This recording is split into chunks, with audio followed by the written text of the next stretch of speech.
Hello everyone, मैं doctor Dolly और आप सबको स्वागत करती हूँ मैं चैनल मौर्य साइंस गुरुकुल में। तो देखिए, हमने लास्ट वीडियो में कॉम्बिनेशन रिएक्शंस के बारे में पढ़ा था। कुछ रिएक्शंस हमने पढ़ ली थी, कुछ रिएक्शंस के बारे में आज बताने वाली हूँ। देखिए, कुछ रिएक्शंस हमने पढ़ी थी कि यहाँ कार्बन ऑक्सीजन के कॉम्बिनेशन कार्बन डाइऑक्साइड बनता है। इस तरीके से कैल्शियम ऑक्साइड की रिएक्शन अगर वाटर से कराते हैं, यानी कि क्विकलाइम की रिएक्शन, तो फ्लेगलाइम बनता है। फ्लेगलाइम की रिएक्शन फर्दर अगर हम कार्बन डाइऑक्साइड से कराते हैं, मीन्स अगर दोनों आपस में कॉम्बिनेशन करते हैं तो कैल्शियम कार्बोनेट का पैसिब्रेट बनता है, जो कि वॉल्स के ऊपर अच्छा सा शाइनी लुक देता है, जो कि व्हाइट वॉश कहलाती है फाइनली। तो मतलब ये हमारा क्या होता है, व्हाइट वॉश। तो ये कॉम्बिनेशन रिएक्शन से कुछ और एग्जांपल बता देती हूँ आपको, उसके बाद हम नेक्स्ट अपनी रिएक्शन स्टार्ट करेंगे। तो देखिए, ये हमारा फर्स्ट एग्जांपल हो गया। सेकेंड, थर्ड, हम फोर्थ एग्जांपल देखते हैं। जैसे आपने देखा होगा, अगर हम बर्निंग करते हैं नेचुरल गैस की, और नेचुरल गैस का जो मेन कंपोनेंट होता है वो मीथेन होता है। मीथेन के बारे में शायद आपने अभी ना पढ़ा हो, आगे क्लासेस में आप पढ़ेंगे। तो जो मीथेन का फॉर्मूला होता है CH4, और मीथेन एक गैस है, तो हम इसको सिंप्लीफाई करेंगे गैस से। यहाँ पर मैंने सिंबल्स नहीं लिखे थे, लेकिन कैल्शियम हाइड्रोक्साइड ऊपर हम लिख चुके थे कि एक्वस है। जो कार्बन डाइऑक्साइड है वो गैस है। कैल्शियम कार्बोनेट जो बन रहा है, ये क्या है, हमारा सॉलिड है, हाइड्रोजन गैस है। अगर हम यहाँ पर देखेंगे, हमने मीथेन गैस ली हुई है। अब देखिए, हमें क्या करना है, अगर हम इसकी बर्निंग करते हैं तो बर्निंग में आपको पता होगी हमेशा ऑक्सीजन की प्रेजेंस में ही आग जलती है। मीन्स अगर मीथेन ऑक्सीजन से रिएक्ट करेगी तभी वो बर्न होगी। अगर हम यहाँ इसकी रिएक्शन ऑक्सीजन गैस से कराएंगे तभी ये बर्न होगी, और बर्न होकर आपको पता होगा कार्बन हमेशा ऑक्सीजन से कंबाइन होकर, अभी हमने ऊपर रिएक्शन देखी है, कार्बन डाइऑक्साइड का फॉर्मेशन करता है।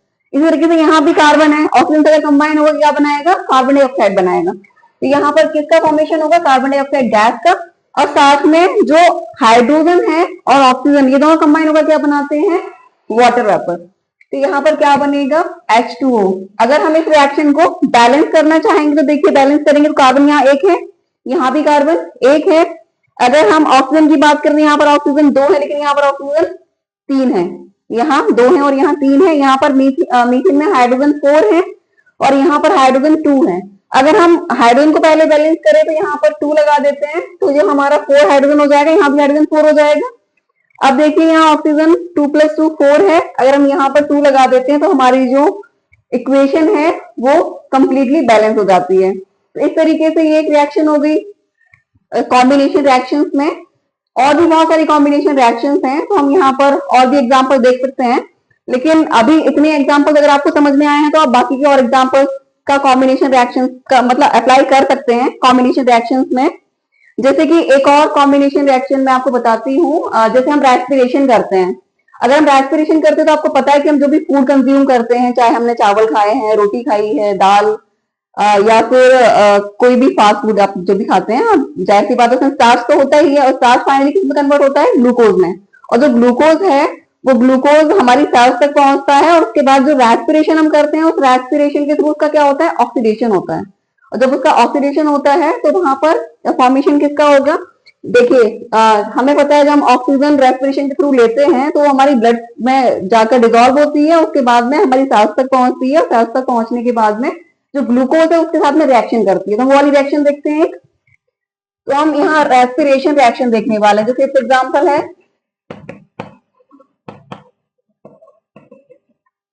रेस्पिरेशन में जो ग्लूकोज है C6H12O6, अगर हमारी बॉडी के अंदर है तो एक्वस फॉर्म में होगा, क्योंकि सॉलिड फॉर्म में तो रहता नहीं है। जो ऑक्सीजन हमने ली है वो हमारी ब्लड में डिजोल्व है, यानी कि वो भी एक्वस फॉर्म में ही होगी। जो ऑक्सीजन है वो गैस ना होकर क्या होगी, एक्वस फॉर्म में होगी।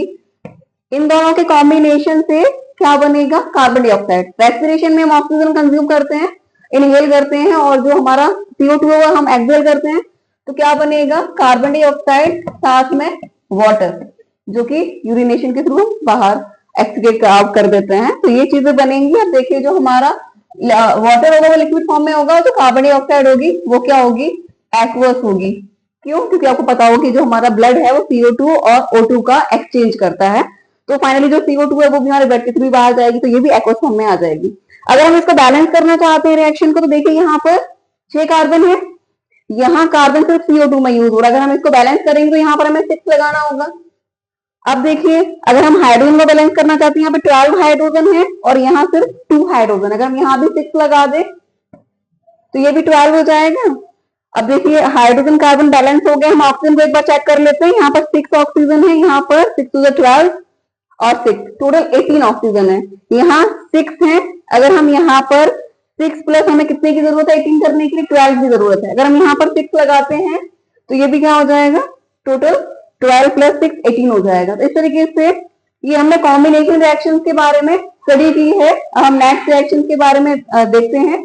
तो नेक्स्ट टाइप क्या था, डिकम्पोजिशन रिएक्शन। तो नेक्स्ट हम डिकम्पोजिशन रिएक्शन के बारे में पढ़ेंगे। तो देखिए, जो सेकंड है वो है हमारी डिकम्पोजिशन रिएक्शन।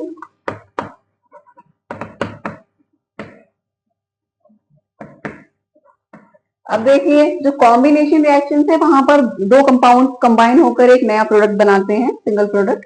यहाँ पर क्या होगा, डिकम्पोजिशन में जो कोई भी एक कंपाउंड होगा वो ब्रेक डाउन होगा, और जनरली जो ब्रेक डाउन होता है वो हीटिंग इफेक्ट की वजह से हम कह सकते हैं। बहुत मतलब सिंपल रिएक्शन वही होती है, हीटिंग इफेक्ट की वजह से एक कंपाउंड दो से ज्यादा कंपाउंड में ब्रेक हो जाता है। तो यहाँ पर हम सिंपली एग्जाम्पल लेने वाले हैं, जो कि आपकी एनसीईआरटी का एग्जाम्पल है फेरस सल्फेट। देखिए, फेरस सल्फेट हमेशा क्रिस्टलाइन फॉर्म में होता है, और जो फेरस सल्फेट के क्रिस्टल्स होते हैं वो ग्रीन कलर के होते हैं, यानी कि यहाँ पर क्रिस्टलाइन वाटर प्रेजेंट होता है। इसके बारे में शायद आपको नहीं पता होगा क्रिस्टलाइन वाटर क्या होता है, लेकिन जिसकी वजह से क्रिस्टल स्टेबल फॉर्म में रहते हैं, मतलब अपनी किसी शेप में रहते हैं, उसको हम बोलते हैं क्रिस्टलाइन वाटर। तो यहाँ पर FeSO4.7H2O होता है, जो कि जनरली फॉर्मूला के साथ में लिखा जाता है। आपने अगर भी फॉर्मूला पढ़ा होगा 9th क्लास में। तो यहाँ पर जब भी हम इसको हीट करेंगे फेरस सल्फेट के क्रिस्टल को, तो यहाँ क्या हो जाएगा, सबसे पहले ये जो FeSO4 है ये ब्रेक नहीं होता है, बल्कि क्या होगा, इसका जो क्रिस्टलाइन वाटर है, ये क्रिस्टलाइन वाटर बाहर निकलेगा। तो यहाँ क्या बन जाएगा, ये बनेगा FeSO4 प्लस 7H2O। अब देखिए, जो FeSO4 क्रिस्टलाइन फॉर्म में है तब ये ग्रीन कलर का होता है, इसे हम कहेंगे फेरस सल्फेट क्रिस्टल, और ये होते हैं ग्रीन कलर के। जब इसमें से वाटर, क्रिस्टलाइन वाटर बाहर निकल जाता है तो इसका कलर कैसा हो जाता है, जो हमारा फेरस सल्फेट बन रहा है, इसको हम एनहाइड्रस कह सकते हैं, एनहाइड्रस फेरस सल्फेट। इसका कलर हो जाता है येलोइश व्हाइट। तो सिंपली क्रिस्टलाइन वाटर बाहर निकलने से पहले तो हमें ये पता चला कि कोई केमिकल रिएक्शन हुई है और इसका कलर चेंज हो गया है। अब यहाँ हम देख लेते हैं कि ये हमारा सॉलिड ही है, क्रिस्टल है अगर, तो FeSO4 भी क्या बनेगा, सॉलिड बनेगा, और ये क्या हो जाएगा, लिक्विड हो जाएगा। अभी जब क्रिस्टलाइन वाटर बाहर निकल जाता है उसके बाद में क्या होगा, जो FeSO4 है, अगर हम इसको फर्दर हीट करते हैं, वाटर निकलने के बाद हीटिंग चली रही है कंटिन्यूस, तो वहां क्या होता है, जो FeSO4 है सॉलिड, हमने इसको फर्दर हीट किया तो यहाँ क्या हो जाएगा, ये बनाएगा Fe2O3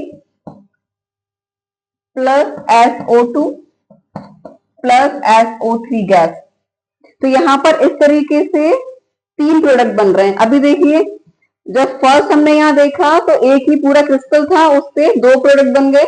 नेक्स्ट हमने क्या लिया है, एक सॉलिड लिया है FeSO4, और इससे 3 प्रोडक्ट बने हैं। अभी यहाँ पर जो Fe2O3 है, यानी कि फेरिक ऑक्साइड, ये सॉलिड होगा। जो SO2 है सल्फर डाइऑक्साइड, ये गैस होगी, और जो सल्फर ट्राइऑक्साइड है ये भी गैस होगी। अगर हम इसकी बैलेंसिंग देखें तो देखिए, यहाँ पर एक आयरन है और यहाँ क्या है, आयरन के 2 एटम्स हैं। सबसे पहले हमें आयरन को ही बैलेंस करना होगा, तो हम यहाँ 2 लगा देते हैं। इसके बाद में अगर हम सल्फर को देखें तो देखिए, यहाँ पर अब 2 सल्फर हो गए, और यहाँ पर हमारे पास 1 और 2 दो ही सल्फर एटम है।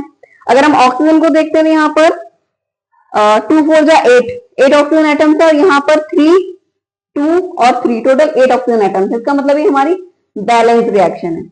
तो ये क्या है, डिकम्पोजिशन रिएक्शन का एक एग्जाम्पल है। इसी तरीके से हम एक कैल्शियम कार्बोनेट का भी एग्जाम्पल देखते हैं। अभी हमने उसका फॉर्मेशन देखा था। अगर हम डिकम्पोजिशन में जाएंगे तो ये हमारा फर्स्ट एग्जाम्पल, सेकंड, थर्ड है। अगर हम कैल्शियम कार्बोनेट का डिकम्पोजिशन देखते हैं, कैल्शियम कार्बोनेट जो कि क्या होगा, सॉलिड होगा। अगर हम इसको हीट करते हैं तो ये किस में कन्वर्ट हो जाता है, CaO यानी कि कैल्शियम ऑक्साइड, जो कि सॉलिड होगा, प्लस कार्बन डाइऑक्साइड जो कि गैस होगी। अगर हम बैलेंसिंग देखें तो देखिए कैल्शियम 1 है, यहाँ भी 1 है, यहाँ कार्बन 1 है, यहाँ भी 1 है, ऑक्सीजन यहाँ पर 3 है और यहाँ 1 और 2, टोटल 3 ऑक्सीजन है कि ये भी क्या है, बैलेंस केमिकल रिएक्शन है। इस तरीके से आपने देखा कि यहाँ पर भी एक कंपाउंड से दो नए कंपाउंड का फॉर्मेशन हो रहा है, तो ये भी क्या है, एक डिकम्पोजिशन रिएक्शन है। तो इस तरीके से हमने 3 एग्जाम्पल देखे हैं। नेक्स्ट है हमारी हम देख रहे हैं यहाँ पे डिकम्पोजिशन ऑफ लेड नाइट्रेट। तो देखिए लेड नाइट्रेट क्या होता है, CbNO3 का होल 12। लेड नाइट्रेट क्या होगा, सॉलिड। अगर हम इसको हीट करते हैं तो ये फॉर्म करेगा lead oxide, PbO plus nitrogen dioxide plus oxygen. अब देखिए यहाँ पर अगर हम इसको स्टेट सिंबल दे दें तो जो लेड ऑक्साइड होगा वो क्या होगा, सॉलिड होगा, नाइट्रोजन डाइऑक्साइड गैस होगी, ऑक्सीजन भी क्या होगी, गैस होगी। अगर हम इसको बैलेंस करें तो देखिए लेड यहाँ पर 1 है, यहाँ भी 1 है, नाइट्रोजन यहाँ पर 2 है, तो यहाँ 1 है, तो हम यहाँ पहले 2 लगा दें, नाइट्रोजन बैलेंस हो गई। ऑक्सीजन देखिए 3 2 6, यहाँ 1 हो गया, यहाँ पर 4 हो गया, टोटल 5, और यहाँ क्या हो गया 2। इसका मतलब है ये अभी ऑक्सीजन बैलेंस नहीं हो रही, ऑक्सीजन बैलेंस करने के लिए हमें यहाँ पर ही चेंज करना पड़ेगा। इसका मतलब अगर हम यहाँ पर 2 लगाते हैं तो हमारा लैड का नंबर चेंज हो गया, अब हमें यहाँ भी 2 लगाना होगा, ये हो गया हमारा लैड 2। ऑक्सीजन हमारा कितना हो गया, 3 2 6 और 6 2 12, यहाँ हो गया 2 4, यानी कि 2 और 4 6, तो हम यहाँ पर लगा देते हैं 3 3 2 6 और 6 यहाँ 12 हो गया। तो अब ओवरऑल दोनों तरफ क्या हो गया, नाइट्रोजन हमारा 4 है, अब हमें नाइट्रोजन बैलेंस करने के लिए यहाँ 4 लगाना होगा। ऑक्सीजन 4 2 8 और 10, और यहाँ हमारी 12 आ रही है, 10 और 2 12, हमें यहाँ कुछ नहीं लगाना होगा। ये बैलेंस हो गई हमारी रिएक्शन। तो ये भी एक डिकम्पोजिशन रिएक्शन है। एक और एग्जाम्पल देखिए, एक है silver chloride, simply silver chloride. अगर हम इसको सनलाइट में हीट नहीं कर रहे हैं, सिर्फ सनलाइट में ही रख दें तो ये डिकम्पोज हो जाती है सिल्वर मेटल में, plus chlorine gas, silver solid form में होगा, और जो AgCl2 है ये भी क्या है, सॉलिड फॉर्म में है। तो यहाँ पर सिल्वर बनेगा, साथ में Cl2 बनेगा जो कि गैसेस होगा। यहाँ पर डिकम्पोजिशन आप देखिए, ये जो है ये क्या होगी, कलरलेस, और जो सिल्वर मेटल बन जाता है ये क्या होता है, ग्रे कलर का। तो इस तरीके से सनलाइट की प्रेजेंस में ये सिल्वर मेटल में कन्वर्ट हो जाती है डिकम्पोजिशन रिएक्शन के थ्रू। ये क्या है, ये भी डिकम्पोजिशन रिएक्शन है। सिंपली आपने देखा होगा कभी भी अगर हम कोई ऑर्नामेंट यूज करते हैं बर्निंग के टाइम पर तो वो सिल्वर कंटेनिंग होते हैं। अगर हम उसको लगाकर धूप में निकल जाते हैं तो आपने देखा होगा कि वो ग्रे ग्रे जैसा दिखने लग जाता है जहां पे हमने वो ऑर्नामेंट लगाई होती है। तो वो इसी वजह से होता है कि जो भी उसका जनरली सल्फेट या कुछ क्लोराइड इस तरीके का कोई भी कॉम्बिनेशन लिया जाता है सिल्वर के साथ में, सनलाइट की प्रेजेंस में वो सिल्वर मेटल में कन्वर्ट हो जाती है और वो ग्रे कलर का दिखाई देने लग जाता है। सिंपली डेली लाइफ में एग्जांपल देख सकते हैं इस तरीके का। तो ये है। नेक्स्ट हम देखते हैं यहाँ पर electrolysis of water. Next 6 example मैं बताने वाली हूँ आपको इलेक्ट्रोलिसिस ऑफ वाटर, जो कि आपकी एक्टिविटी है आपकी एनसीईआरटी बुक में। तो देखिए जो मैंने रिएक्शन बताई है वो इस तरीके की रिएक्शन आपके क्वेश्चन पेपर में आ रही है, तो आप उनको जरूर देखें, कलर चेंज वगैरह। इलेक्ट्रोलिसिस वाटर का मतलब है अगर हम इलेक्ट्रिसिटी की प्रेजेंस में वाटर की स्प्लिटिंग देखते हैं तो जो वाटर है हमें पता है वो ऑक्सीजन और हाइड्रोजन से कॉम्बिनेशन से बनता है। कॉम्बिनेशन रिएक्शन अगर हम इसको उल्टा देखेंगे तो अगर हम डिकम्पोजिशन की बात कर रहे हैं, जो वाटर है वो ऑक्सीजन और हाइड्रोजन गैसेस में डिकम्पोज हो जाता है लिक्विड। अगर हम यहाँ 2 लगा दें और यहाँ भी 2 लगाते हैं, ये रिएक्शन बैलेंस रिएक्शन हो जाती है। यहाँ पर अगर इलेक्ट्रोलिसिस की बात कर रहे हैं तो एनोड और कैथोड पे रिएक्शन होती है। एनोड पे एनाइन रहेगा तो रिएक्शन क्या होगी, जो H2O है ये कन्वर्ट होगा ऑक्सीजन में plus H positive ion plus electron remove होगा। अगर हम इसको बैलेंस करते हैं तो यहाँ पर 2, ये इस तरीके से बैलेंस हो जाएगी रिएक्शन। अगर हम कैथोड पे देखते हैं तो कैथोड पे जो 4 H पॉजिटिव है प्लस इलेक्ट्रॉन मिलकर बनाएंगे 2H2 गैस। तो इस तरीके से ये भी डिकम्पोजिशन रिएक्शन का एग्जांपल है। आज की वीडियो में इतना ही। नेक्स्ट रिएक्शन से शुरू करेंगे। Thank you.